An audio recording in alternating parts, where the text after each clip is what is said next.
నీ శోధన పక్కోడికి బరువు, సొంత కుటుంబానికి కూడా ఒక్కొక్కసారి నువ్వు పడుతున్న బాధ అది చాలా నీచంగా కనిపించి ఉండొచ్చు. ఒక్కొక్కసారి నువ్వు అనుభవిస్తున్న ప్రతి వేదన అది నిన్ను ప్రేమించే వారికి కూడా ఒక్కొక్కసారి ఇబ్బంది అవ్వచ్చు. కానీ దేవుని వాక్యం సెలవిస్తుంది, అతడు నన్ను ప్రేమిస్తున్నాడు కనుక నేను అతన్ని ఏం చేస్తాను, తప్పిస్తాను. ఇవాళ నిజంగా ఇక్కడ కూర్చొని ఆలోచించండి. మీకు శోధన వస్తే మిమ్మల్ని ఎవరు తప్పిస్తారయ్యా? ఉన్నారా? ప్రాణ స్నేహితుడు ఎవరన్నా ఉన్నారు తప్పించే వాళ్ళు? వీళ్ళు ఉన్నారండి.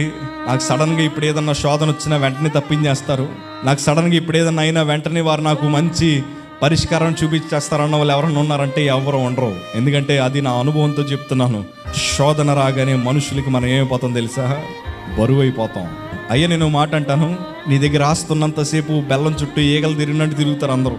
అన్నీ ఉన్నప్పుడు అందరూ ఉంటారు, ఏవీ లేనప్పుడే కొందరు ఉంటారు. ఆ కొందరు ఎవరో తెలుసా? నిన్ను కాపాడడానికి దేవుడు పంపించిన మంచి మిత్రులు అవ్వచ్చు. ఆ కొందరు ఎవరో తెలుసా? ఆత్మీయతలో బలంగా ఎదుగుతున్నవారు అవ్వచ్చు.